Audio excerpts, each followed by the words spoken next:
Welcome back, everybody, for another exciting episode of This Week in Mormons. I'm So Matt. exciting. That's Melissa. She's here Yep. with me, brother and sister duo here again today. Hi, Matt. How have you been? What you been up to? So yesterday, my son got his wisdom teeth out.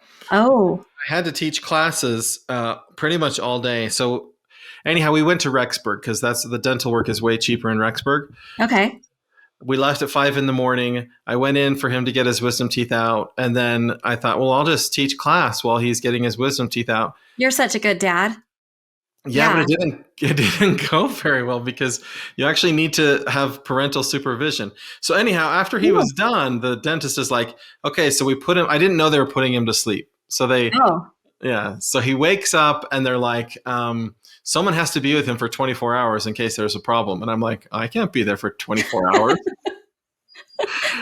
And they're like, really? and he's going to have blood. Like there's things you have to do to take care of your child. Yes, we know that, Matt. That's what happens.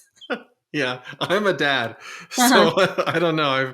I've never Okay. done these things. Okay, I got it. Lucky for me, my mom and my aunt were there, and so they really helped out. And so they were like, you need to put some ice on that. And I called mom. I was like, I know this sounds like a stupid question, but where do I get ice to put on his cheeks? Did Because she I tell you don't. to run to the Maverick? They said we have some frozen veggies in the freezer that they're in a bag he can put on his. Perfect. Perfect. It's like, can I please come and drop him off? I'm in a big mess. I don't know what to do. Listen, what we've learned, Matt, is that your son needed you, but you also needed your parent.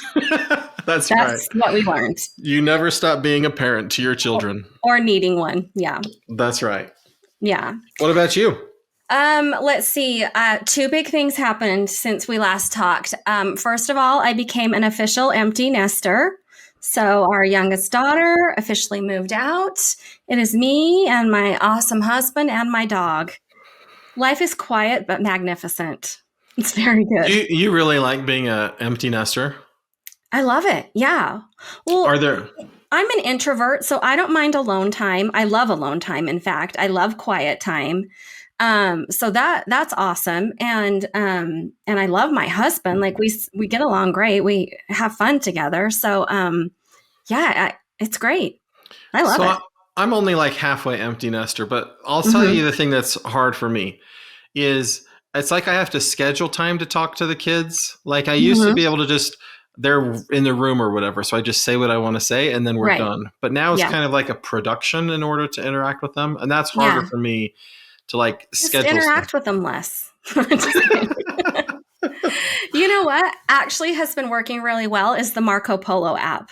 I know it's kind of dumb, but what I like about it is so all of our families it's almost like a text message, except it's video, like a group chat. And I like Marco Polo because you're recording a video of yourself. So you kind of get that face-to-face interaction. You can see what's going on with them. Like you can judge their emotions a little bit, right? But you just play it when you're available and ready, right? It's not like a text where you feel like you have to respond right away. Or it's not a phone call where you feel like you have to answer. So everybody just kind of chimes in once a day and just kind of says what's happening and, what we need and what we need to coordinate. It's working really good. I like it a lot. So like if you had really exciting news that you wanted to share with somebody, you would just turn on that app and say it to the app and then. Yeah, I'd say, hey fam, guess what's going on? This. And then by the end of the day, or maybe the next day, everybody's checked back in and had a chance to respond and tell me what's going on with them. But you don't get the immediate feedback of your good news. Nope, you don't. Nope. Yeah. And my daughters are schedulers. So Morgan does call every Monday at 5. Right? Oh, okay. Addie comes home every Friday afternoon to change the page on the recipe book and check in. They have routines, but yeah, it's different, but I like it. Huh. I have other big news too. Uh-huh. I got released from my favorite calling ever. No. I say released, but it felt like I got fired, to be honest. It felt like a firing. So my husband just got released from the bishopric and he got put into the Sunday school presidency. Dream calling. Yeah. And so I felt like I was safe because I'm like, I love my Sunday school calling more than anything. I've been teaching the older kids Sunday school, 17 and 18-year-olds. And he's like, oh, yeah, no, we know you love it. And I was like, I know I've been in for 4 years, but I want to stay in forever. And you've got to have my back because now you're in the Sunday school presidency. So I thought I was golden. And then listen, 6 a.m. on Sunday morning. That's right. 6 a.m. I get That's so early. a text that says, can you come in for an appointment? And I was like, sure. So I roll out of bed and roll in. And as I'm walking in, the other two people that I co-teach with are leaving. So I'm like, oh, crud, we're all getting released. So those two have only been in a couple of months each, too. Like it hasn't been a long-term calling for them. So yeah, he says, hey, we're going to release you. I was like, okay. And he's like, we really appreciate your service. I'm sure this has been a really difficult calling. And I was like, hold up, brother. Like, this hasn't been difficult. This has been my most favorite calling ever. Like, I loved it so much. And he was like, oh, awkward. I'm like, not trying to make it awkward. Just FYI, I've loved it. And he's like, okay, well, I'm embarrassed to say we don't have another calling for you. I was like, awesome. So are they like restructuring the class? I mean, it's a new bishopric, so I'm sure they're doing a lot of restructuring of everything, you know? I would not do that if I didn't have to. Well, so all three of us got released and none of us got new callings. So we were like, wow. Did we just get fired? I think we just got fired. Like, it's not you. It's how great this other person is. Yeah, they need the opportunity to work with these youth. Yeah, whatever. Well, I'm not sad. Happy. But, okay, so I took the opportunity to say, like, you don't need to just like find me a calling just to find me a calling. Like, just so you know, I hate kids. I literally said, I hate kids. He's like, what do you mean? I'm like, no primary, no nursery, strong pass. Wait, like, how young are we talking? I'm like, literally, I hate kids. Love teenagers, love them. But I don't want to be your primary teacher. I'm celebrating being an empty nester. Okay. So. Imagine this is his like first time doing callings as a new bishopric counselor too. And I'm like, here's my list of demands. Well, so if somebody gets called to be a bishop or a stake president, afterwards people are like, congratulations. Yeah. But then you're sort of like, maybe I shouldn't. But so should you congratulate someone if they're released from a calling to no calling at all? Like, that's kind of congratulations too, right? It's like nothing. I mean, listen, what it does is it makes me feel like one of those old people who sit in the back row of church. Yes, me and my husband with no kids. I'm like, suddenly we're a different population group than I thought we were. We're the old people who've already done every calling and we just come to church and chill. Like, that's kind of like we switched groups now. It's kind of weird. They're going to give you a calling of like, organize the ward Easter party or something like that. Oh, yeah. That's it. But then I'd have to go to the ward Easter party. Right. Yeah. Do you have a dream calling? Yeah. So my dream calling is actually to be on a stake high council because I like to talk. There's other aspects of it I wouldn't love, but. You mean like talk in church? Yeah. Yeah. If I have to be in a sacrament meeting, I would rather be the one talking than listening to other people talk. Absolutely. Me too. How pretentious are we? But yeah, me too. Absolutely. So I actually turned that calling down. I don't know if you remember, but like about 2 years ago, we were moving and we had just signed a lease on a new place to live.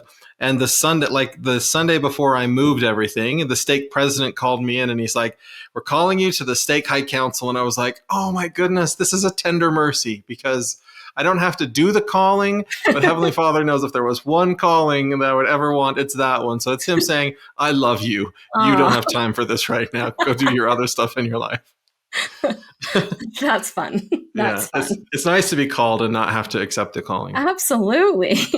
Okay, let's get to the news, Melissa. Okay, I think we're going to start with just some quick clips of some of the week's news stories. The first one that I wanted to talk about was Elder Nelson. He's such a social media dude lately. Do you call the prophet a dude? I'm sorry, that was inappropriate. How disrespectful. How disrespectful. Here's the thing. He said, may I make a few suggestions for resolutions? Absolutely, you may. So he said, first, resolve to strengthen your spiritual foundation. Great. Second, resolve to be kind. That's cool. Third, I don't know what this means, but I'm going to do it. Third, resolve to be resolute. Matt, what does that mean? It's like the resolute desk in the White House. Okay. I'm sorry. I'm not up to date on my White House. What does that mean? I don't know. I just know that the president sits behind the resolute desk. Oh, that's correct. Yeah. Well, resolve to be resolute. Okay. Along with that, the church news put out kind of a big list of all of the things that have happened in the 5 years since President Nelson became prophet. So, pretty much exactly 5 years ago this week, President Nelson was set apart to be president and prophet of the church, January 14th, 2018. And I think it's kind of cool to look back at all of the changes or, things that have happened since he became a prophet. And I know you have access to this list too. I'm going to tell you some of the things that I thought were significant. In 2018, we ended our relationship with the Boy Scouts of America. Oh, that was fantastic because no longer did moms have to serve as Cub Scout leaders. There was the new guideline for youth interviews. So now it's the thing where a youth doesn't have to meet one-on-one with a bishop, right? They can have a parent come in with them, young women's or young men's leader come in with them, and the interview questions are not quite as probing. So that was a while ago. I think it's made a big difference. We had new Preach My Gospel. We had a lot of stuff come out having to do with missionaries, right? Missionaries can call home now once a week. We have the at-home MTC. So that's a lot of the big changes. What did you pull out here, Matt? Well, you missed the biggest change of all, which is 2-hour sacrament meeting. That's the biggest one of all. Yeah, no, 2-hour church meeting, Matt. Sacrament meeting is not 2 hours long. Oh yeah. So do you know what I've noticed though? On that note, it used to be stake conference wasn't my favorite week, but I would be like, but it's only 2 hours. 2 hours. So. But now I sit in stake conference and I'm like, oh, this is so long. So long. One meeting?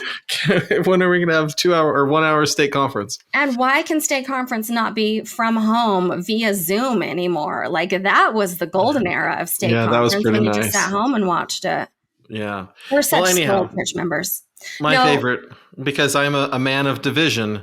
I like the name change for the church, right? Because I'm not joking. I was writing a book about religion and politics, and it came out, it was released in 2019. And so it was like right around the time when it was being published. And I have a chapter in there about like Mormons. Yeah. and so then he's giving this talk and I'm like, oh no. Okay, I've got a book. Mormons. Yeah, and I got a book coming out. And then I had an encyclopedia article that I was writing about. It was like the political mobilization of the Mormon church. And like that was the assigned title. I didn't get to choose the title. And I was just like, oh no, all this stuff's going to come out where I use the word Mormon. And the president of the church is telling us, no, say Church of Jesus Christ of Latter-day Saints. Yeah. And yeah.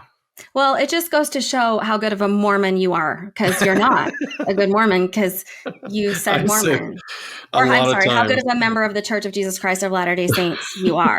That's really what it's showing us. That's probably why you'll never get a high councilman calling again. In my classes, if a student wants to virtue signal, they'll call someone out when they say the word Mormon, and they'll be like, Church of Jesus Christ of Latter-day Saints. It's like, come on. We always need something to virtue signal in our lives. We do. Yeah, I think we've done a pretty good job of adjusting as a church, but I think, media-wise and world-wise, we're still known largely as Mormons. Yeah, well, I appreciate everything President Nelson said in that talk, and I agree with him. But at the same time, I don't know. And it was Elder Anderson gave a talk about all the difference it made when he started changing his language, and other people that do that. So I'm sympathetic to the cause. I'm just not good at it. That's all. Yeah. There have been a lot of temple changes in the last 5 years, notably the 1-year waiting period for temple sealings so if you got married civilly, not in the temple, in the United States, you used to have to wait a year to then get married in the temple, be sealed in the temple. That's no longer a thing. That was discontinued. Also, we let women, youth, and children serve as witnesses in the temple and in other ordinances. You could submit your names to temple prayer rolls online. That's a new thing in the past 5 years. You want me to tell you something funny about that? Yeah. My friends from Ukraine, they tell me that every day they put President Zelensky's name on the temple prayer roll. Like a whole bunch of them, like every day. Make sure we get the president of Ukraine on the prayer roll. That's kind of sweet. Yeah, it's not really the purpose of the prayer roll when I read what No. it says, but it's still, I like it. It's how they Yeah. express faith. Yeah. Well, let's see, May 24th, 2021. I did not know this, or I don't remember hearing it. The first presidency announces the discontinuation of time-only marriages in temples. So in temples, you can only be sealed for time and all eternity. They'll no longer just marry you just for time. Did you know about Oh, that? yeah, yeah, yeah. I remember reading about that. If you want to get married to somebody for time, it has to be in a chapel, not in the temple. Okay. Yeah, I didn't know that. That's interesting. There's Um, actually a historian that talked about that it oh, was really fascinating, like the history of that doctrine and all of the temple ordinances and all of that stuff. So, like historically, it's not a big change, but I do think it's kind of interesting. yeah, I do too.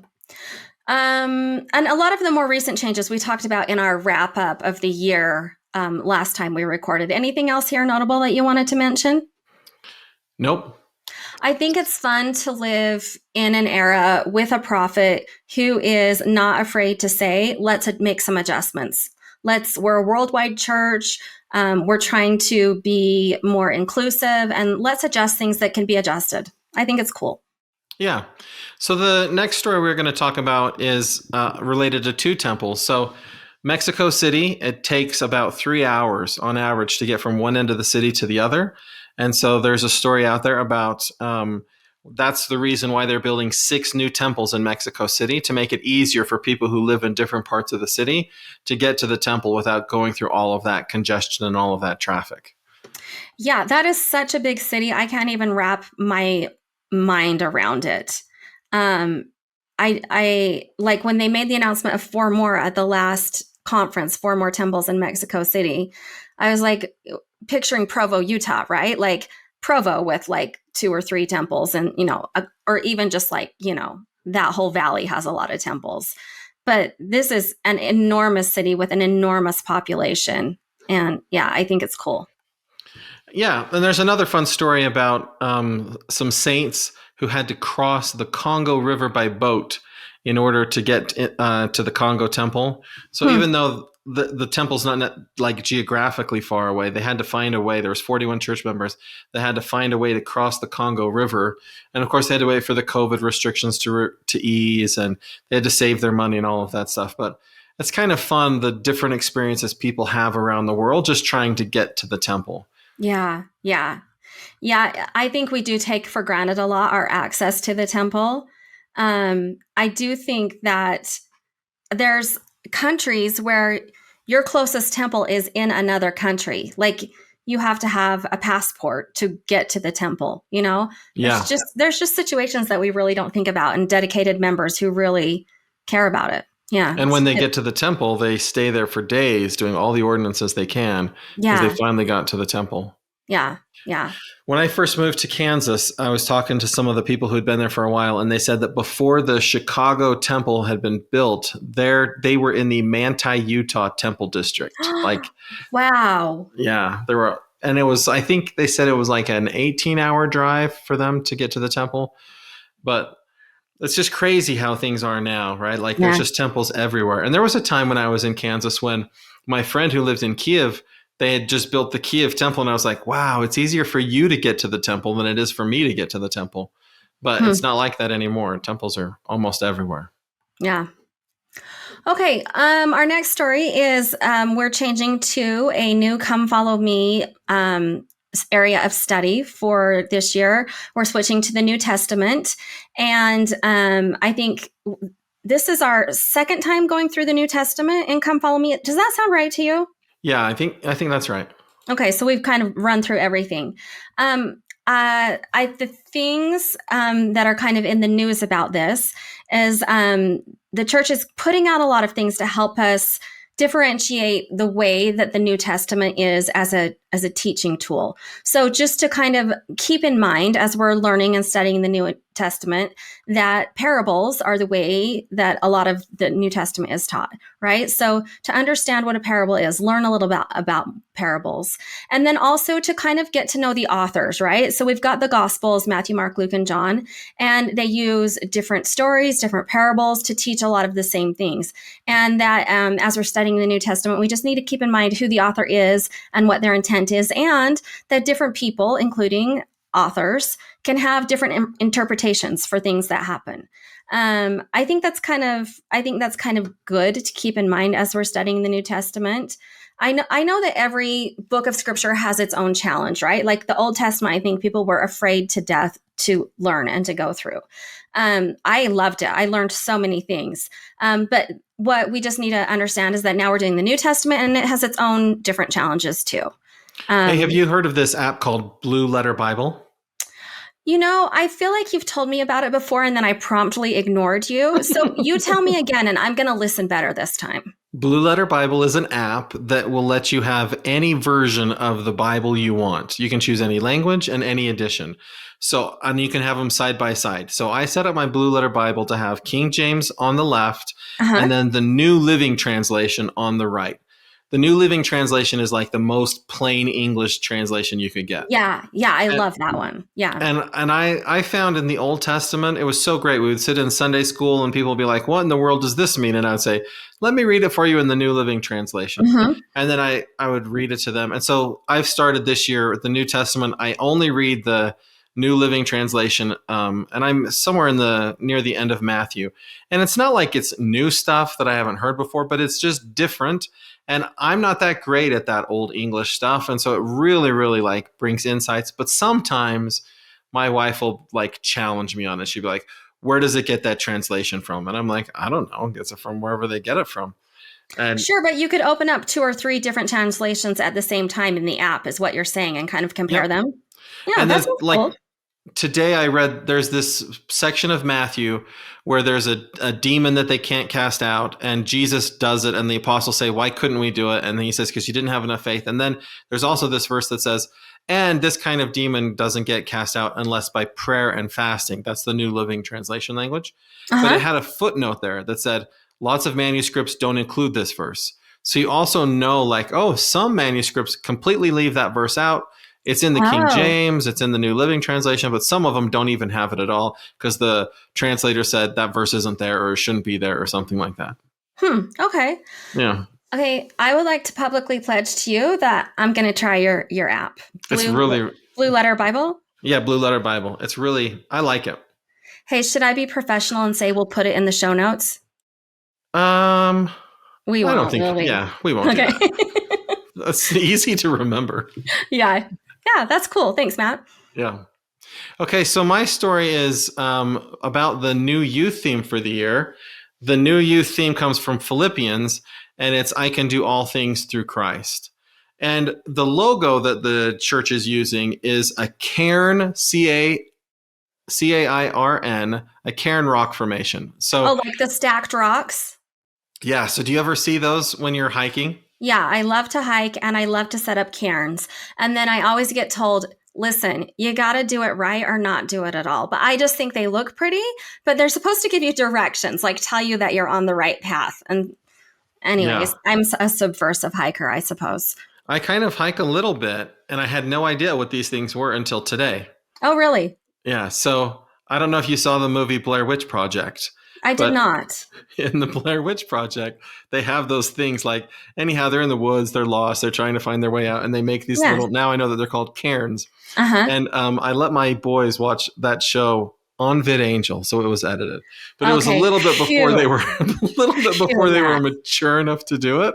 And so for years, they were just so afraid that the Blair Witch was out there going to get them. And so when we would go hiking and they would see those rocks, they're like, oh, Blair Witch, Blair Witch. So I'm grateful for this new logo because now I can tell my boys. Bring the youth theme home for your boys. It's not about the Blair Witch. It's about pointing to show you the way, and these rocks are going to help you find the way. I mean, it's a cool looking logo. If I'm being honest, they did good work. And I think it's nice. I think our church is really doing a good job of reaching out to youth, and we have not just, a theme and not just an image. We have music, we really, really try. We have conferences, we have all these things to really try and engage our youth. I think it's good. I like it. Cool. Oh, that reminds me, that's like, I just see that my next story is something I'm more excited to talk about. Yeah, I can't wait for your next story. You know how those streaming stations like to do stories that are mean about members of the Church of Jesus Christ of Latter-day Saints? Sure, sure. Notice how I didn't use the word Mormon there? I was really proud of you. I was like, that was a really long introduction. Go on. Well, so apparently in Pocatello back in the day, there was a woman that got kidnapped, well, a girl that got kidnapped by a neighbor that she knew from church. Uh-huh. And now it's first there was a documentary, but now they're fictionalizing it. And now Wait, is it's this a the Broberg girl? yeah. Do you know this story? Yeah, Matt, I am the biggest true crime fan in the whole universe. I listen to every true crime podcast, including when I cannot fall asleep. I'm like, oh, I better turn on true crime to fall asleep. Okay, yeah. So the So yeah, Broberg. Yeah, okay. the Jan Broberg story is now it's going to be a series on Peacock. Like a series like Under the Banner of Heaven, like multiple. Yeah. Huh. So there's already a documentary on Netflix, right? But some people, the documentary is not enough. You want to like get into the facts, but we don't know the facts, so we want to fictionalize the facts so that we can get into the fictionalized version of the story and feel like we're really, really there.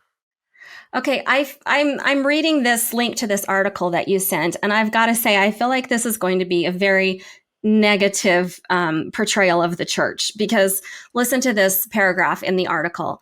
The founder of LDS and Mormonism is Joseph Smith. Smith could also be accused of lying and manipulating people to get what he wanted using a fantastical story. What he wanted was polygamy, which included the marrying of some minors or underage teenage girls. It's ironic that this series is about condemning what Bob Berthold did, but not what Joseph Smith did. That's irony, Whoa, isn't it? I cannot wait to see this. Well, you Ay, know, it's ay, out ay. there in the news, so people should be aware. When people start asking you about Broberg and say, well, now, didn't Joseph Smith do the same thing, but he called it polygamy instead? You know, you can be armed and ready to go. You're like, I'll be armed. I'm ready. one was a child molester, Yes. one was a prophet. We're not going to equate those two. Thanks, Matt. I'm going to move us to Elder Holland and his wife, Sister Holland, did a really great devotional for young adults earlier this week. They were in St. George, and it was just completely all for young adults. I think it was great timing. They're all getting back to college after having their Christmas break. Elder Holland and Sister Holland are literally the epitome of love. They're just so full of love, kindness, joy. They don't pretend like life is easy, right? They don't act like, oh, this is so great. Like they're not fake, but they're hopeful and they're so full of love. And they gave a beautiful devotional to young adults. I think everybody should listen to it, even if you're not a young adult. But I just wanted to just say a couple of things that were in the devotional. One of them, this quote, "My most earnest prayer tonight, my hope, is that you as young adults all over the world will receive this call as your personal ministry, that you will take the hope of which the Savior spoke and carry it like a torch into the world to those who feel the world is a very dark and difficult place." I thought that was beautiful. Like, be the light is basically what he's saying. And then he also said, like, the world has a lot of problems and your generation has a lot of difficult things that are in front of you. And then this quote, "We call on you and every other young Latter-day Saint to be in the forefront of the moral force that can resolve these problems, that can turn back the tide of fear, pessimism, and anxiety surrounding us." So basically his message was, hey, let's be hopeful. Let's be a light. Let's do things to change the world in the way that we want to see the world changed. I think it's beautiful. Yeah, I really like Elder Holland and the messages that he shares. Did you know that we're related to his wife? We're related to Sister Holland. Yeah, she's a descendant of Zerah Pulsifer, and so are we. Matthew, who is Zerah Pulsifer? He's the connection between us and Sister Holland. I thought Zero was a she, first of all. No. So he was in the... If we got on the app, you know, where you can like find how you're related to everyone around you, would we be 22nd cousins with Sister Holland, or like how close are we talking? Well, Zero Pulsifer was a prominent member of the church, and so lots of people who are related to him will just say, I'm related to him. So I don't know how she's related to Oh, him. okay. And he did have more than one wife, and he had like 9 kids from his first wife, and we're from the first daughter. But there's so many people that are related to him. But so is Okay. Patricia Holland. So it's feeling like a Mormon myth, but I will allow for it because I like to be related to famous Mormons, whether or not that's actually true. Well, also because she told me that she was related to him, so I don't know. Sure. Okay. Okay. So the last story that we're going to cover in depth is that they announced that the MTC is going to have kind of a standardized online experience. So it used to be that if you were going foreign language, you would spend 3 weeks at home in the MTC and you would start language training at home. Okay. And then if you were going to a country in your native language, then you would just go a week at home and then you'd go to the MTC. Now, at least the 5 MTCs that they announced, which Provo's one of them, you'll spend a week at home doing home MTC, regardless of the language you're learning, and then you'll get all your documents and all that stuff in place. Like if you're going to the Brazil MTC, so you do a week at home and then you go to the Brazil MTC, or you do a week at home and then you go to the Provo MTC. Okay. So it sounds like they're making it kind of more like the way that it's going to be is people will spend a week at home in the MTC, and then they'll go right to the MTC after they're already set apart and have started their MTC experience. Well, I think that's great. I know a couple of podcasts ago you talked about how much you had enjoyed doing at-home MTC with your daughter. And I've actually thought back on that a few times about how you said you get the opportunity to see them becoming a missionary. And also it gives them a chance to become a missionary without that leaving home anxiety that comes in that first week or so. Yeah, I think it's great. And it's true. There are some like situations where it's difficult, but there are exceptions to the rule. And I think that allowing missionaries to begin the mission at home helps both the family that's sending them and then the missionary that's going. Awesome. Okay, great. Okay, we are done with that segment. And now, Matt, we get to go on to one of your most favorite segments. All of our segments are one of your most favorite ones, but this is our famous Mormons. Hey, try to guess from this list of 3 people. We've got Amy Adams. Amy Adams, for those of you who don't know who she is. I don't know who she is. You know the movie Enchanted, but now there's it's called Disenchanted or whatever. The redheaded princess who sings songs in Enchanted. Okay, wait, Matt, we need to start over. Okay, pause. Okay. What we're doing is you're going to tell me 3 people and one of them is a Mormon. Yeah. And all 3 of them are famous. And I got to pick which one's the Mormon. Yeah. But okay, and the first one is Amy Adams. Yes. She's a comedian? No, she's an actor. She's very famous from the show Enchanted. Okay. Okay. Yeah. All right. Okay. And then Amy Adams as one choice. Okay. Idina Menzel is another choice. Do you know who that is? How do I spell it? Idina. So there's the play Wicked. She's very famous for her singing in Wicked. Okay, I just Googled her. Yes, I know who she is.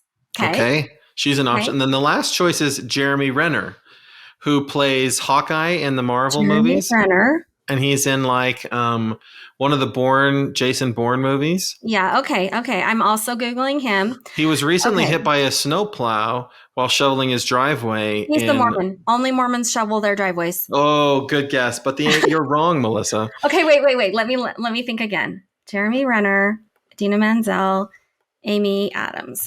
Wait, Amy Adams? Is she the one who was in Contact? Yeah. No. Yeah. Contact? No. Arrival. Yeah. The alien movie where she taught them linguistics or whatever. Yeah. Okay. Her? She is. She's a Mormon. An actual Mormon? She was raised a member of the church. Is she a member of the Church of Jesus Christ of Latter-day Saints? Famous. So she when the Superman movies were coming out, she talked openly about how she was raised a member of our church. And that even now as an adult, she still feels guilty when she goes to bars and parties and drinks and stuff like that. And so she talked about how there's this religious guilt that sticks with her, and she thinks of that as the bad side of our faith. But then she talked about all the morals and all of the friendships and the love and the kindness, and that's the good part of our faith. But she's no longer an active member of the Church of Jesus Christ of Latter-day Saints, but she's famous, and she Yeah, once was part of our church. That was such a fun game. Okay, I'm going to do it for you now. Okay. Okay. But my guesses are all going to be people that middle-aged women know. Okay. Okay. Okay. I hope I know all of them. Okay. Okay. Here's your first choice. Rachel Ray. Okay. She's the Italian that does cooking stuff. Yes. Okay. Joanna Gaines. Oh yeah, Chip's wife. Chip and JoJo. Yeah, she's the famous Waco woman. Ree Drummond, the pioneer woman. Okay, so there's no way that it's Joanna Gaines because my wife read her memoir and she never mentioned that. She's very religious, but not LDS. So I'm going to pick the pioneer name because pioneer sounds very member of our church. Pioneer woman, Ree Drummond. Yeah, is she? No, but she's the right answer. I don't think I played the game right, but she's Mormon adjacent. What does that mean? Sort of. She has a Mormon recipe in her cookbook. Okay, because I own every single one of the Pioneer Woman's cookbooks. She has 6. But listen, she has a recipe in her newest cookbook. She has a recipe for funeral potatoes, and that's what they're called. Funeral potatoes, which, as we know, is a Mormon recipe. And listen, I'm going to read you what it says in her cookbook. Listen. Funeral potatoes come from the Mormon community, and once you taste them, you'll understand why they've stood the test of time. They're everything that's wonderful about potato casseroles. Guess what? She's probably actually a Mormon. Do you think so? Potatoes and credits the Mormons with them. Although her recipe, she does do something wrong because she doesn't put cornflakes or Ritz crackers on the top. She does crumbled potato chips. No. That's she's not just trying to elevate Mormonism, I think is what she's trying to do. So by your definition of famous Mormon, if Snoop the Donkey Dog did a cover of the Mormon rap. He's Mormon. That's right. That's what it means. Okay, just wanted to make sure how you define the parameters of this little game. Yeah, the game can be whatever we want it to be. I like it. Okay, so big deal, little deal, no deal. We're going to go through some news stories, and we're just going to say kind of quickly if we think it's big deal, little deal, or no deal. And we won't spend as much time on the stories, but it's a way to put the stories out there so that people can know that they're out there, and they'll know what we think if it's a big deal, little deal, or no deal. So okay, before we tell what the story is, we just make a judgment call based on the headline, right? The headline, that's right. I okay, read good. The headline okay, to you, great. Okay. And then you say if it's a big deal, a little deal, or a no deal. Okay.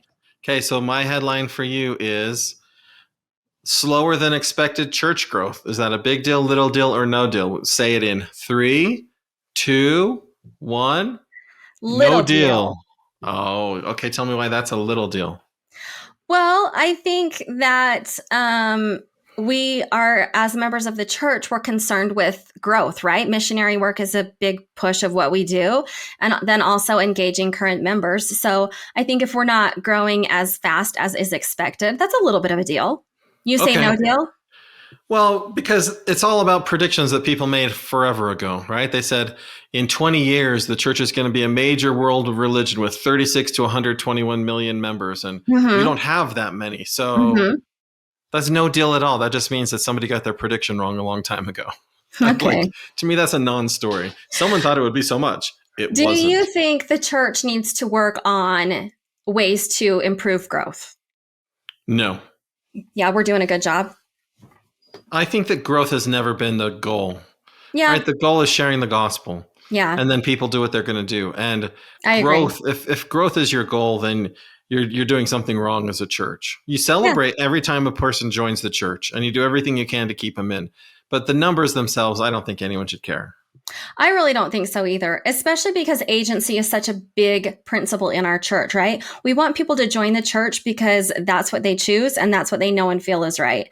And I think in the past, we've had explosive church growth, but it hasn't had any real depth to it. And so, I agree. Okay, are you ready for my headline? I'm excited. Okay, all right. Do you know who Lori Daybell is? Yes. Every time I talk to you, you mention her. I know. Listen, again, true crime. Okay, here's your headline. Lori Vallow Daybell tells court she has an alibi for her children's deaths. Okay? Big deal, little deal, or no deal. 3, 2, 1. Big Big deal. deal. Did you say big? Yeah, that's a big deal.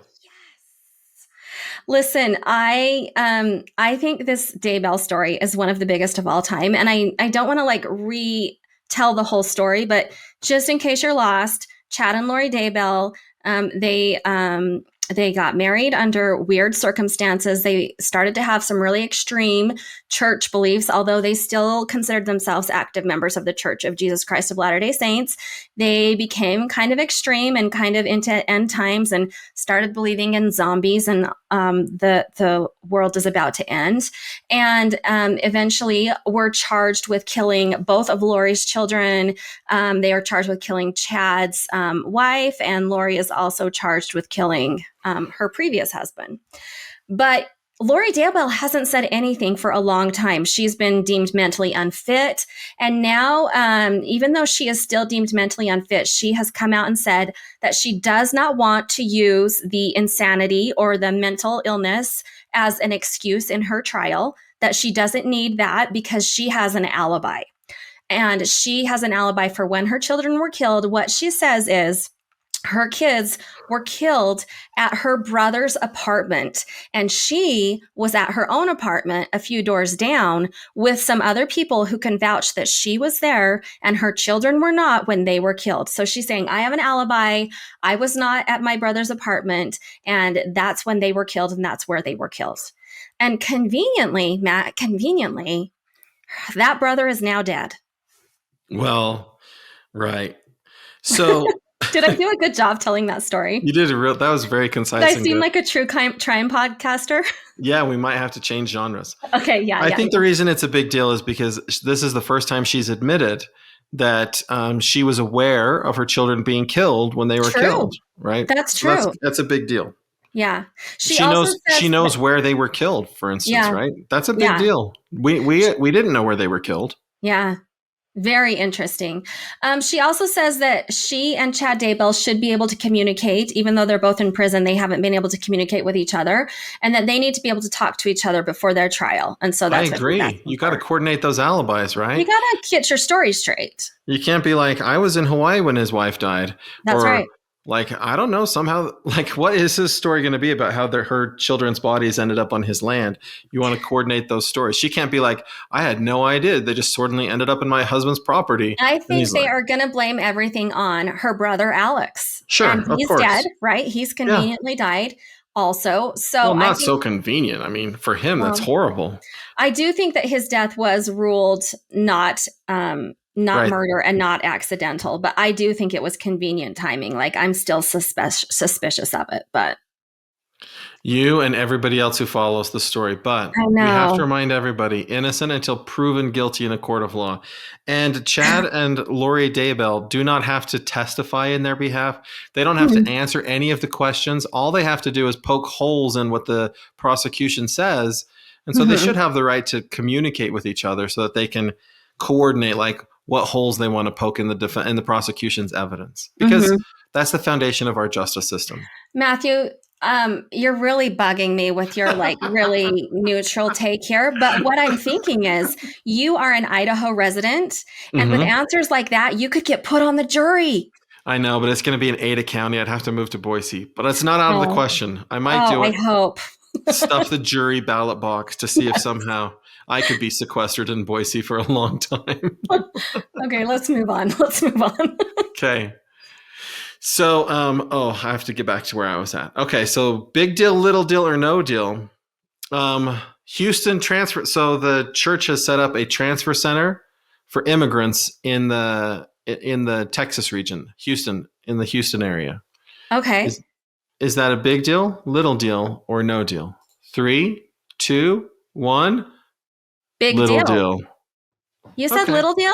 Well, I mean, I like anytime the church helps, and there's thousands of volunteers from the church that are helping there. Yeah. The only reason I say little deal is because the center, which is amazing, I'm so glad they have a place to help people crossing the border come and find shelter, but they can only house up to 500 immigrants per day.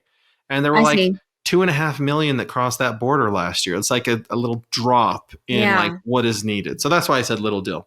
That's true. I think it's a big deal for the reasons that you said earlier, though. I think it's amazing that our church does stuff like this, right? Yeah. And they're bringing together. It's not just only run by the church. They're like bringing together the community to help run it. They're providing a clean space, a safe space. They're providing cots and clothing, and diapers and formula for infants, and I don't know. Maybe this is something we'll see grow, but I think. Yes, it is a drop in the bucket, but it's a big deal that we're taking action on things like this. I think it's great. Okay. Okay, Matt, our stories are so different from each other. Okay, just remember that I'm a librarian. Okay, that's my profession. Okay, have you ever heard of the book Go Ask Alice? No. Okay, that's fine. I'm still going to tell you the headline, and you can say big deal, little deal, no deal. Okay, here's the headline: How a Mormon Housewife Turned a Fake Diary into an Enormous Bestseller. Really? Big deal, little deal, no deal. 3, 2, 1. Big deal. Little deal. Thanks for giving it a big deal, Matt. A bestseller? Do you know how hard it is to write a bestseller? Okay, That's a big deal. It is a big deal. This book, Go Ask Alice, is it's a very teenage book. Okay, it is. It's been out for a long time, like since the 70s, but it's still very much read. It is supposed to be, so when you purchase the book, Go Ask Alice, the author is listed as anonymous. It's always been listed as anonymous. And it's supposed to be the true diary written by a teenage girl, right? And then you get almost to the end of the book. So you're just reading this diary about this teenage girl, and she's like dealing with all of the life stuff. And I mean, you would never believe it's a Mormon housewife that wrote this, because she's like experimenting with drugs and like sex and like running away and like all of this stuff that's like super teenagery, right? And you get almost to the end of the book, and there's like the journal is interrupted, and it says basically, well, it says like the teenager who was writing this book died. What? Yeah. Her parents came home from a movie and found her dead. They called the hospital, but there was nothing anyone could do. We don't know if she died of an overdose, premeditated, or accidental, but you can't ask Alice anymore. So the book like dramatically ends, and it says that the diary stopped being written because the girl died, and maybe she killed herself, or maybe she accidentally overdosed. But this is like a big book that like so many teenagers read, and it's very like risque in a lot of places, right? And so nobody for ages and ages and ages has known who the author was, but everybody really always thought that it was a real teenage girl. And now it comes out that the author was a Mormon housewife, a mother of 5, lived in Happy Valley, spent time at Brigham Young campus, like wow. Totally crazy. Yeah. This sounds like my experience with the novel Life of Pi. So I don't read fiction all that much. And so my wife was listening to this audiobook, Life of Pi, and I thought it was a biography. And so I just get brought into this story. I'm like, no way. Like the boat crashes and could you imagine what that would be? And then at a certain point in the book, like this island is alive or something like that. Yeah. And it just starts getting really crazy. And I was like, wait a minute, I don't think this is true. And then I look at the cover, a novel, and I was like, oh man, I feel so duped. I thought it was real, but it was just a story. Yeah. So then I hated Life of Pi. So that might happen with Go Ask Alice when people... I mean, I think the weird thing is that it's resonated with so many teenagers because they believed that it was written by a teenager who really understood what it was like to be them. And I don't think anybody's going to be like, wonder what a Mormon mom thinks being a teenager is like. But maybe she understands, and her solution was to get married to a member of our church and raise a family. You're right. I think you've solved it. Yeah. So the next story is, this is in Washington State. The church settled a sex abuse lawsuit for $1.7 million. So is that a big deal, a little deal, or no deal? 3, 2, 1. Big deal. Oh, I got to tell you why it's a big deal. Okay. So, these states have passed laws that allow you to go back in the past and sue people who may have raped you in the past. Are you familiar with that? Not really, but go ahead. Yeah, so there's like a little window, a little period of time. I became aware of these laws because apparently there was a movie, Romeo and Juliet, and the two people in the movie that starred in the movie were teenagers, and Oh, and they're yes. and then now they're suing, even though Yes. they're way old. They just have this little window where there's the statute of limitations is gone.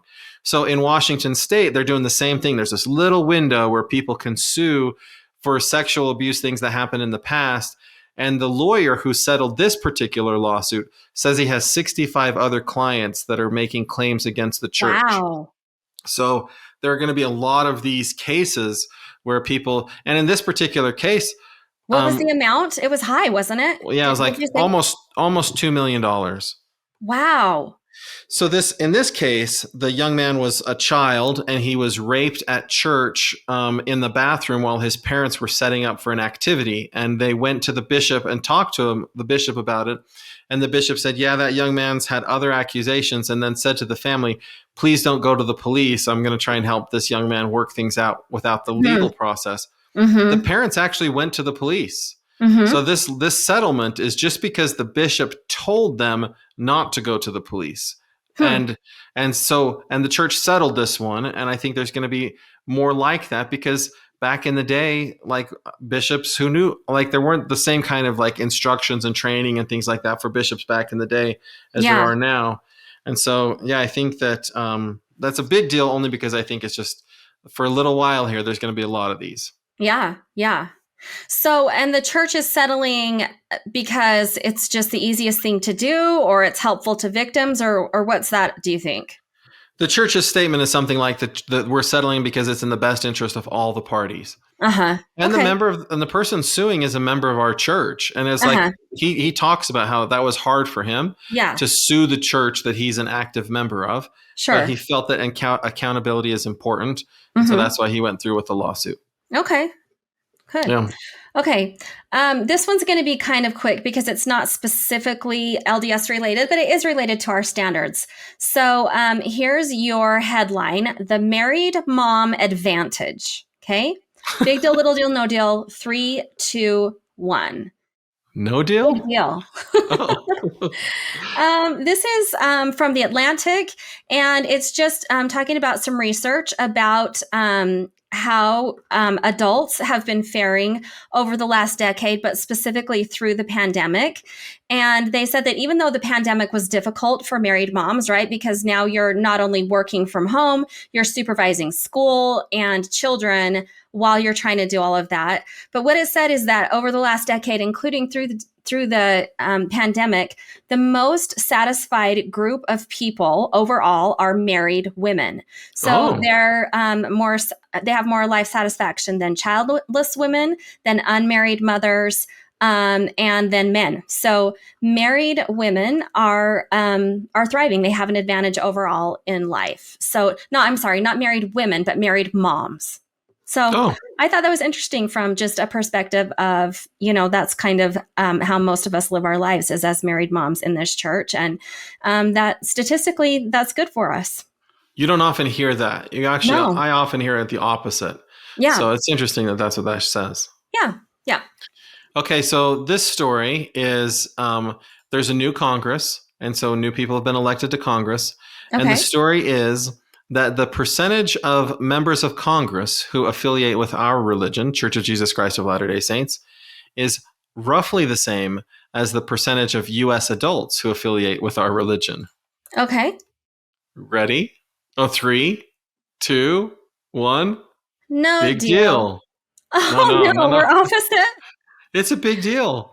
Well, Well, it's all it's saying is that we're equally represented in Congress as we are in the overall population, right? right, but that doesn't happen there's a lot of groups in society that that's not true of. So Hmm. the fact that we're so small, like we're 2% of the population, that we actually have 2% in Congress makes us unusual, right? Like the Muslims can't say that. Hindus can't necessarily say that. Okay. Religiously unaffiliated definitely can't say that. They're way underrepresented in Congress. So it's a big deal that Spoken we like a are, true political science professor. it just suggests that we are no longer an outcast of society group. We're a group Okay. that we're a part of the team. We're a part of the fold. Okay. I see what you're saying. Okay. Rah rah us. Okay, here's our last one. Ready? Hmm. Okay. The church's family history centers are getting a new name. Big deal, little deal, no deal. Three, two, one. No No deal. deal. But wait. What's the new name? Well, so instead of calling them family history centers, they're going to be called family search centers. So Hmm. it's rebranding. And basically, it's just trying to say, like, we're a global brand. You don't have to be a member of the church in order to take advantage of the family search centers. And really, it's just kind of saying, like, let's just rebrand and make this more, I don't know, Family interesting. search it's not history. It's Like, I don't search. know why family history is not a global enough thing, but They yeah, got so they're rebranding. there's no more genealogy. We got rid of that word too. So Yeah, we did. Although they are still called genealogical records, but we're oh not doing genealogy, I guess. Um, Family Search said that this year it plans to add up to 1 billion new online genealogical records from around the world. That's a lot. yeah. Yeah, so they're definitely still doing an enormous amount of work. And I think largely the work is done by members of the church, but there are lots and lots of people who are not members of the church who take advantage of these resources. So let's talk about Mormons doing goodly. Okay. Mormons doing goodly. We don't have a theme song for it yet. That was it. I just like sang Oh, I song like it. it. Yeah. Mormons doing goodly. Let's save that one. Okay, thanks. Okay, so I'm just going to pick one, and it's an anonymous individual. We don't know who it is, but there's an Oh, individual. They call him Secret Santa or her, uh-huh. and this individual gives $1 million away each Christmas. They Wow. A part million? $1 million. They partner with East Idaho News, and East Idaho News throughout the month of December will find people in need, people who are like need something, and then they'll use this pool of $1 million and buy something. So they've purchased vehicles for individuals who've lost family members. They'll purchase wheelchairs. They'll find shelter for people who have pets that don't have shelter for the pets. There's This all is kinds of fantastic. Wait, yeah, how do we know it's a member of the church if we don't know who it is? because Because they're it's in East East Idaho. Idaho. Yeah, that's right. That's fair. That's fair. I don't That's know all awesome. I don't know all of the East Idahoans that have $1 million to give away, but I think I think they're members of our church. I think you're right. You're right. I have a story about Mormons doing goodly. So I don't know if you've heard of the BYU animation department, but it is literally if not the best, one of the top animation schools in the country. They are known everywhere for just really being an amazing animation department. I just know this because my daughter graduated in animation, and so she's in that world. And I thought this was kind of cool. Is that a BYU student invented an animation game, and it got accepted. And then, as a team, as an animation team, they worked on this new game together. It's kind of a spinoff of the Grim Reaper, but they've Ooh. turned it into just kind of this really beautiful sheep and shepherd game. And it has a lot of analogies to the Savior without being blatantly religious. There's a lot of religious undertones, a lot of life lessons, a lot of things happening in the game that are about a shepherd leading sheep on a safe journey. But it is based on the Grim Reaper. Anyways, so the students worked on this game. They didn't have a lot of time for about a year and ended up winning some big awards, presenting to major industry executives and just being recognized for really developing an amazing game. I think if you have a chance, you should look at it. The animation and graphics on this are out of control. And I think it's cool that a BYU student gets recognized for doing really good work and trying to make it something that's positive in the gaming world. Very nice. Yeah.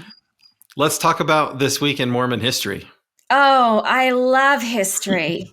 I don't, Matt, but you always make it so exciting. Okay, tell me what happened this week in Mormon history, and I'll be interested. They're getting rid of family history, so we got to bring some history back in. Okay, that sounds good. And we can call it Mormon history because they were called Mormons back then. That's right. How it works. Okay. Okay, I'm ready. Well, that actually is interesting because the first one I'm going to tell you about is 130 years ago, January 4th, 1893. So Okay. I do teach classes about the presidency, and people will often ask me, who is the best president of the United States? Okay. And I always put Benjamin Bill Harrison Clinton.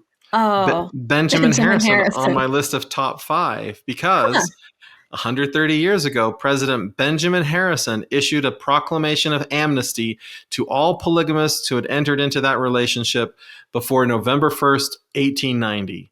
And then after that, Huh. people in Utah could vote again. Oh, really? Okay, so just to be clear, had the church outlawed polygamy at this time? Yeah, so what happened was there was a Supreme Court decision. It's called US v. Mormon Church, or maybe Okay. Mormon Church, but yeah, US v. Mormon Church.